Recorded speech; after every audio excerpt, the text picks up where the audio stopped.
Hey, TeamLead here, and I want to ask you a very simple question. Has this ever happened to you?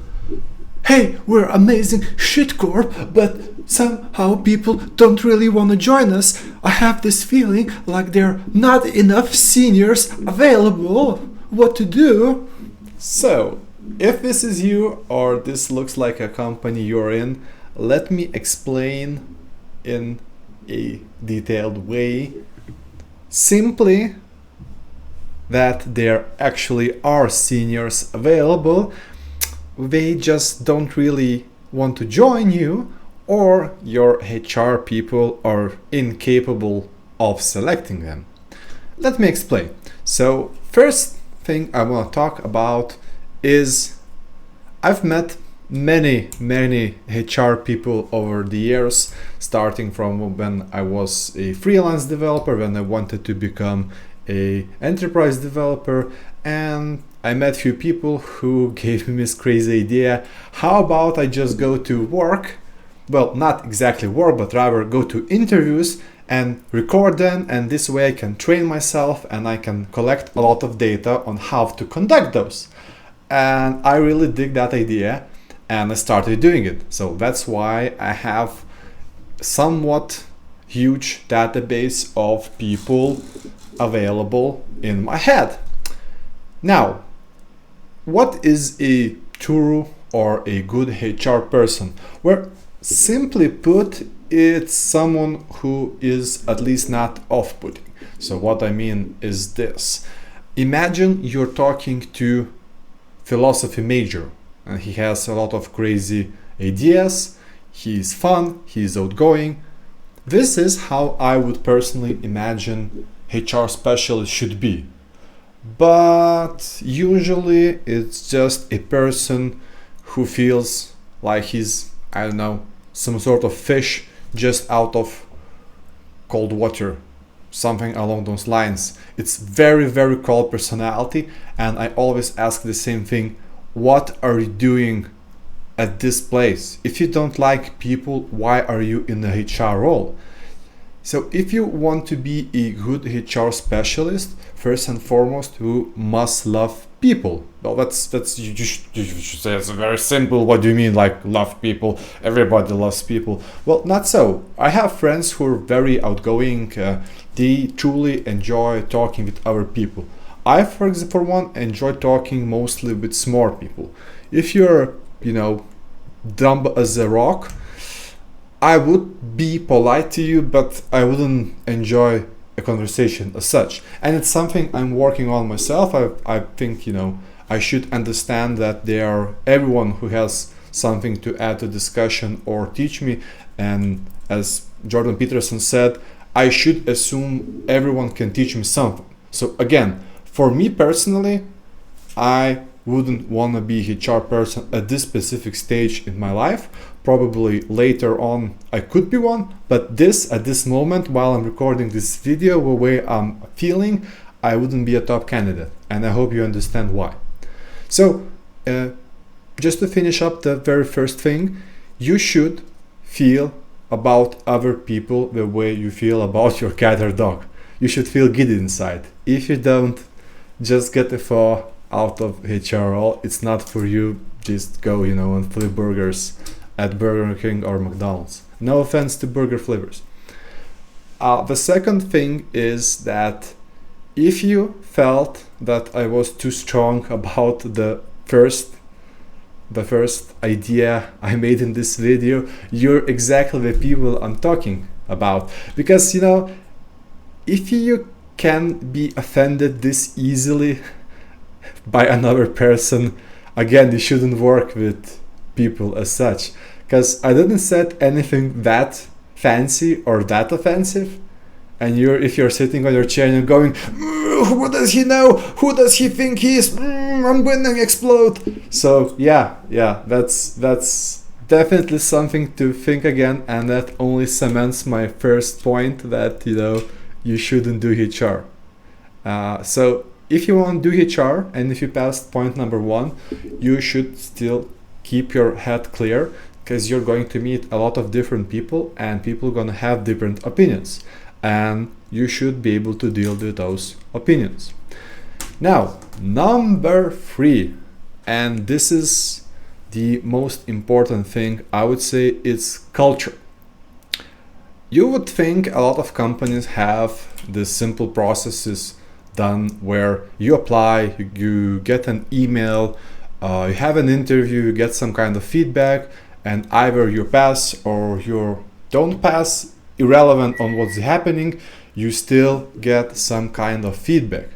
One would think that's a standard practice and everywhere you go you're going to be treated the same way. Wrong. I had personally quite recently applied to CTO positions and I didn't got a letter back explaining something. So,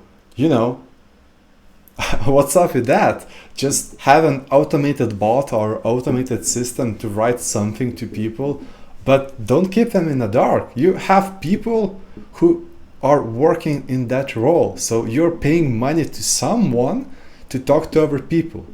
And again, that's why I emphasize that it should be a people's person, because such person who's interviewing me or you can't even make an automated email. So that's why if such culture exists at your company, there's no wonder why you're not finding seniors. We are out there, we just don't want to join you. It's that simple, right? The 4th point is quite simple: specialized tests. If you're doing what you're doing, and I'm assuming you're doing some kind of HR work, or you're a developer interested into how to get better people, you should definitely consider specialized tests. There are quite few, like BigFive, self-efficiency. There are other big providers who take a lot of money for different tests, like 16 or 32 personalities or whatever. So my point here is quite simple. You should have some sort of ability to test people's character and have a data bank where you can check what kind of people applied and what kind of people passed. So this way at least you can discern what kind of culture exists at your company and what can be improved. For example, if you say that a lot of Elon Musk or Steve Jobs type of characters come to your interviews and you see that there are like 100 type of that people coming in, but none are passing the interview, there's definitely something broken. Because if you get that type of character, that type of caliber people, and from 100 not even one is good enough, either your passing rate is too high, or there's just some person who's deciding who fits and who doesn't, and he's very, very incapable himself. Otherwise, again, can you imagine Musk failing your interview? I think it would happen 9 out of 10 times at least. And number 5 is subjective decision making. As you saw from number 4, if you have specialized tests or have an ability to see what kind of characters came to your place, it's very simple to not make just some sort of subjective results in your head, but you can also make objective results. So how do you generate those? How do you make those results in your head?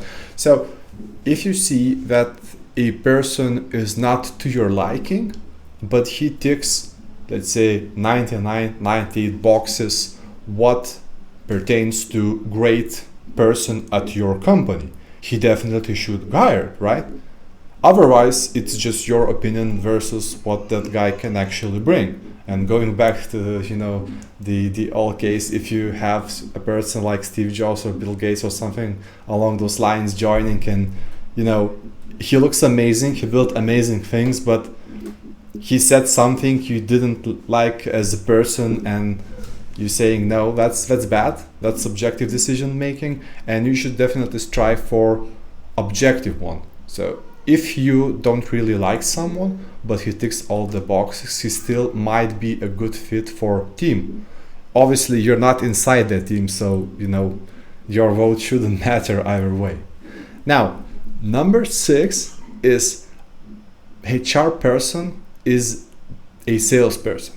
And most HR people I talk to, they don't understand this very simple fact that it's sales. It's sales, but it's like company to company or people to people. So it's definitely people to people. Right, where was I before my child burst into this room?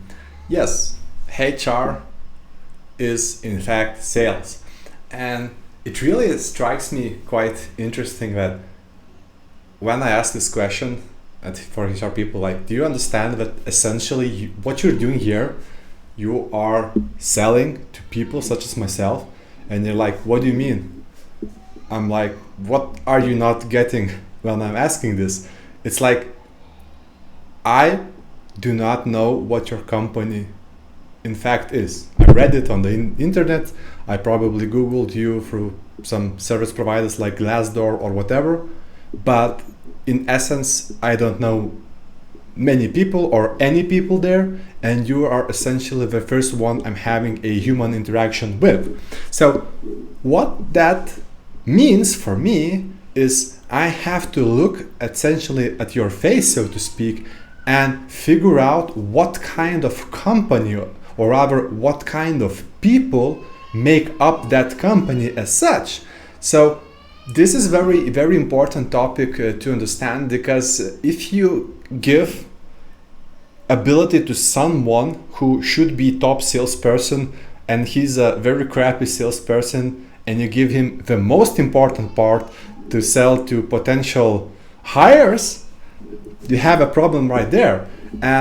And this is usually the case where you have some kind of person who's like, yeah, I finished psychology, obviously you did, and now I thought that there's not that big of a need for psychologists to go and work on their own, so I've decided I'm going to be a HR person now. But dude or dudette, you have to understand that I'm not there to talk about my problems. I'm there to get information about what you guys do, to understand your processes, and to understand how I could help you by joining you. And this is like super important for me to, I think for most people to understand how exactly are you operating. And again, I have to extract this from just looking at you like, come on, give me that information. I need that information. So if you're a type of person who is, bad as a human being, so to speak, and he can't really sell to me, so what are you doing there? So if you want to attract senior people to join your company, you have to place someone in that position which is at least nice to talk to, right? Even if that person doesn't understand all ins and outs, just place someone, who you would not want to punch after speaking for 1 or 2 minutes. That's like really important. Like, you can laugh at this point, but I think it's a really important point. Now, the 7th point is, how are you guys different? So at the start of every conversation, it's either you can talk about yourself or we will say what we do. And it's usually like, okay, let me take a sip here. That's a good water. And now let me talk about all these crazy keywords that we do. So we do synergy, we do agile, we do all those things. How to say? We do a lot of enterprise. I'm not sure why I gone to a French accent there. We do a lot of enterprise things here, and it's very, very, very amazing strategy, agile, Scrum, all that. We have AWS, we have Azure, we have all these different services. Is that Indian accent? I'm not even sure what's happening here with my accent, but the gist is that everyone talks a big game. But it's usually, if you were to apply some sort of BS keyword generator filter, you would see that you're doing 99% of like literally any other company does or did ever. And you know, if you do agile as any other company does, or you have coffee machines as any other company does, so if you just do not say those things, what exactly remains that gives me, a senior person, a senior developer, an impression that it's like really cool and amazing to come and work for you guys? And it's usually the things, from what I've heard, it's either we have amazing things inside without actually specifically showing me what amazing things are inside, or we are just cool people. So it's usually one of those. Either we're building great things or we're good people ourselves. And the funny thing is, I think I've got this from one of the amazing guys at Grow Hacking. I think he was called Vince Dignan at that stage. I think he probably changed his name at this stage. But what he said is, if you're photographing your company's people, are they good looking? And I know it sounds, how can you say that? What has good looking to do with anything? Let me explain. His idea was that if you want to get more buzz, just get more good looking people to generate, because that's how psychology works. And that's actually true. So if you're saying we have good, amazing, great people, what kind of good, great, and amazing people do you actually have? Because it turns out, if you go to LinkedIn, everyone's a pro, crazy developer, generator, and whatever, but their actual experiences are, well, quite frankly put, well, shit. I'm sorry for saying such harsh words here, but it's, it's true. If Elon Musk comes in and says, I've built, I've revolutionized payments. I've made, electric car current popular.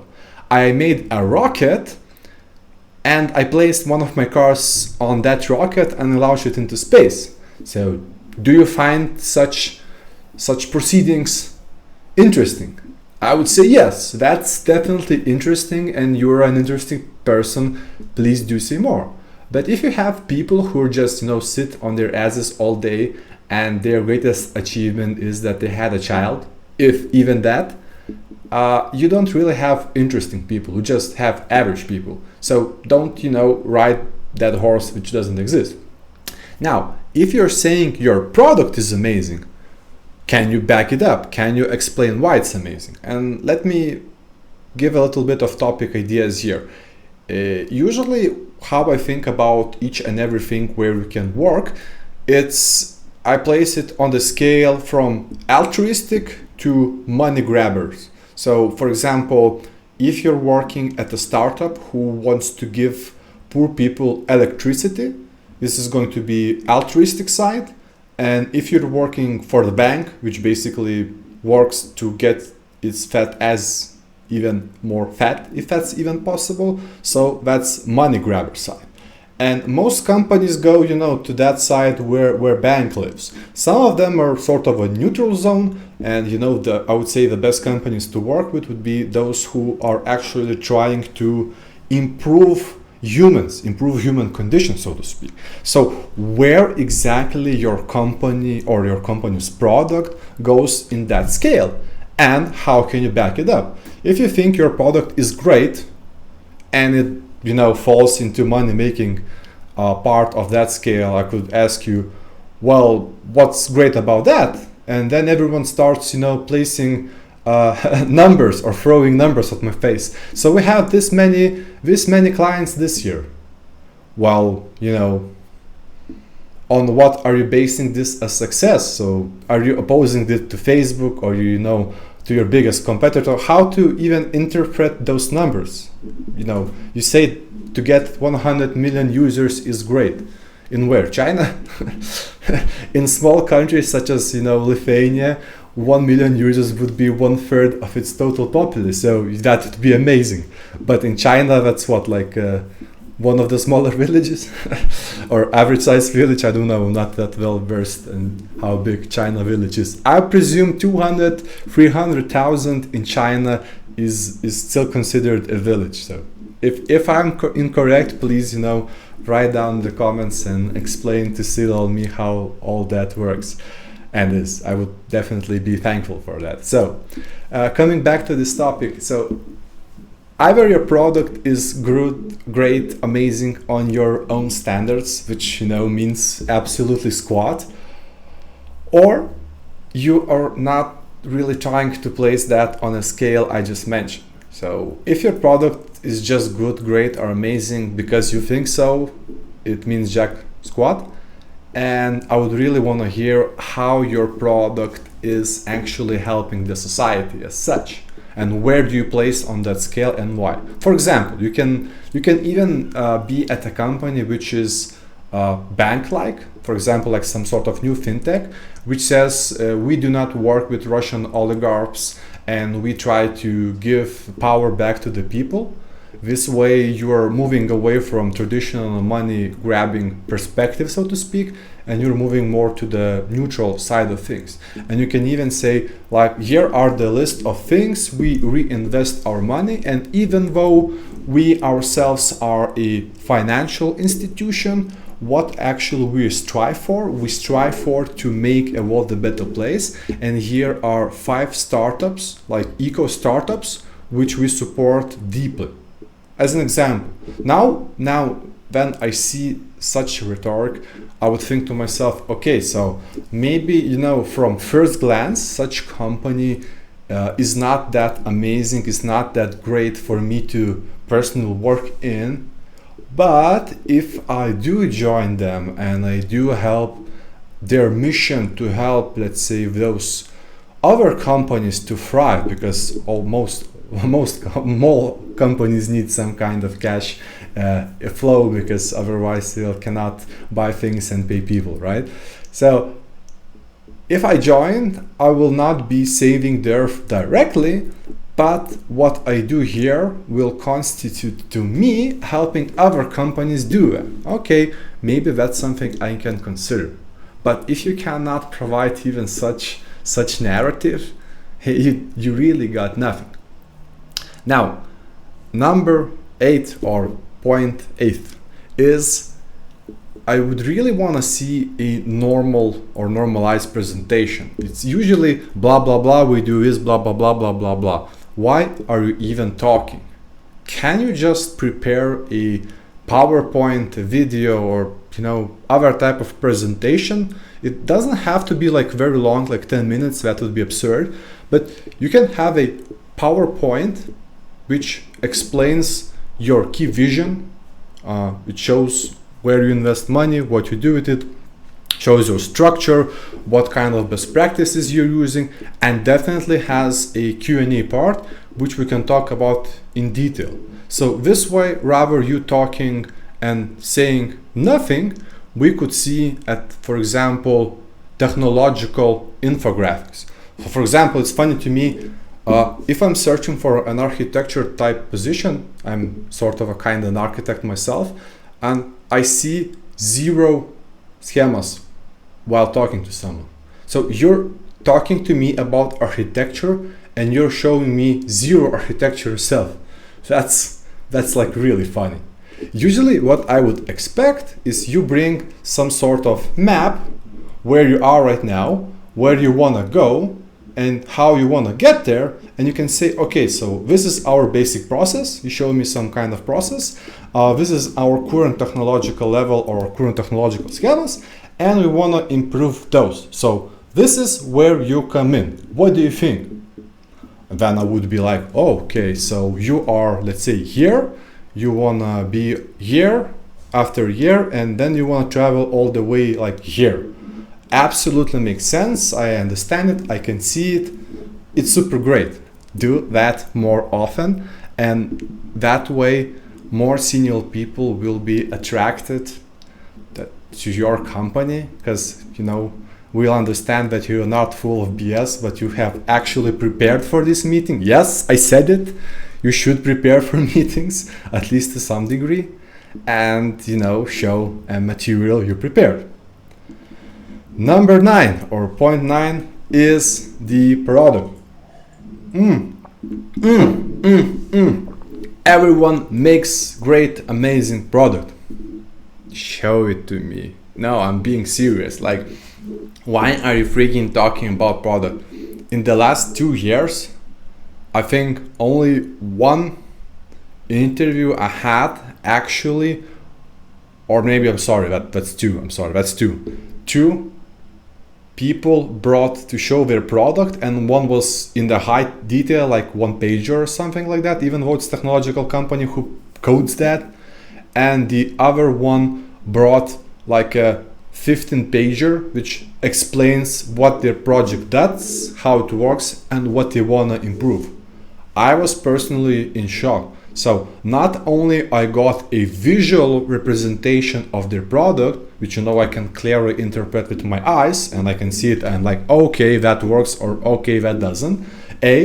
B, it was explained in detail what they are doing and how they're doing and what they're trying to achieve. So instead of just, them being, we have this crazy product and we work at the bank, what do you think?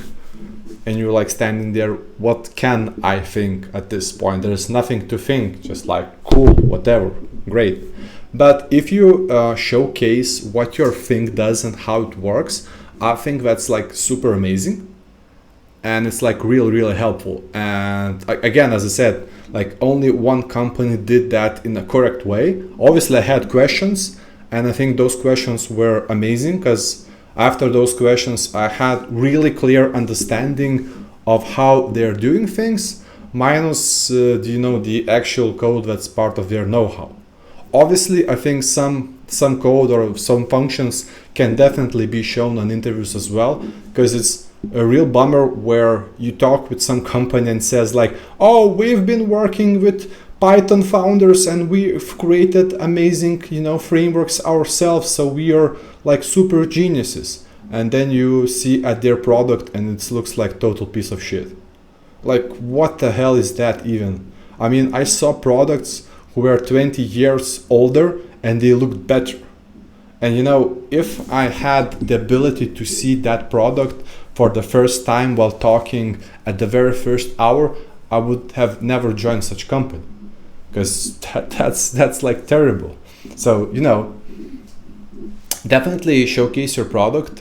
You'll have at least feedback from senior person, and you will save lots of time. And if some crazy amazing person joins you and he will become disillusioned because you pitched like this great of a product and it's actually like very small insignificant nonsense, so to avoid that disillusionment, it's really good to actually showcase. And number 10 is and we're coming to the end, guys. I'm sorry, this is going to be an longer podcast, but I really got this idea this morning, and I'm really pumped to express this in this medium. So number 10 is system. Yeah, I know, shocker, right? You go to IT company and like you expect some system to work. So it's usually either a link to some sort of calendar app where you just place, like you would place your order, or there is an email. So for me personally, what's really interesting that companies you're joining, they don't have some sort of HR system where it showcases your project or things you could work on, your progress, and like the end result of some sort. For example, you were a great person, yada yada, here is your results, yada yada, everything was fine, yada yada, but the salary expectations were out of our range. Okay, fair enough. I have this feedback that, more or less I'm a great guy, just, I expect too much cash from you. That makes sense. So instead of having 100 people who finished psychology and now they're working at your company because they didn't want or were not incapable of being an actual psychologist, at that field, just have a system which could systemize and it could characterize different people based on different things inside their different character traits and such that. And this way you will have more success. Or just, hire 100 people more, maybe that will give you more senior people. And my finishing thought is very simple. So it's the same thought I started with. There are enough senior people to go around. It's just that you're hiring junior people to hire those senior people, and you're expecting some kind of result. If I were to ask you, hey, Greg, would you hire junior people to build a stable, strong house or some sort of building? You would probably say, no, that's dumb. I would want to hire best contractors available.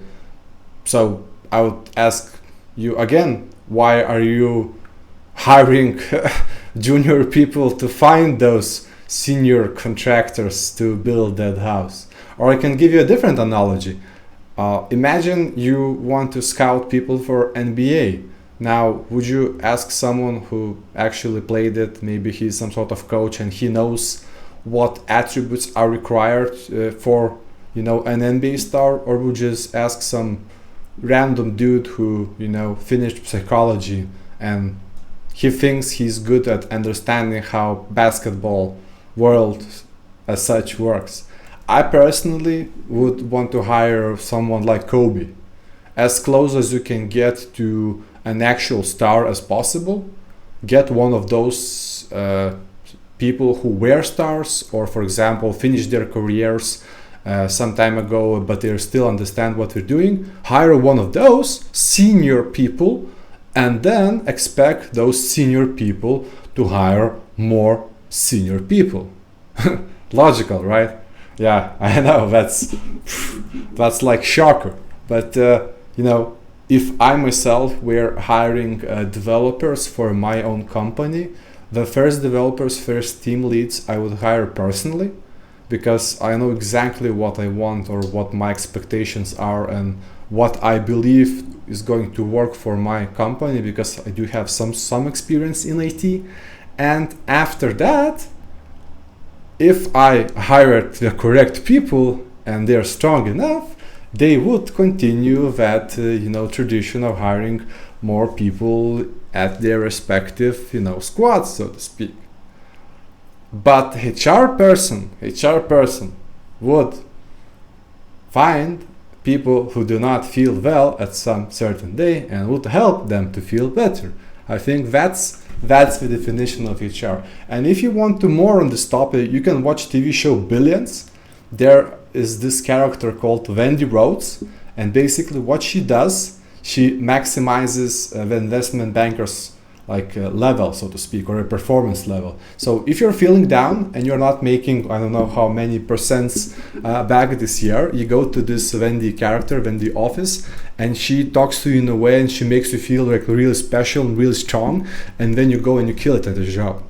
So that is the idea of HR person, at least in my head. And if I were ever to create an amazing company, I wouldn't want 100 HR people.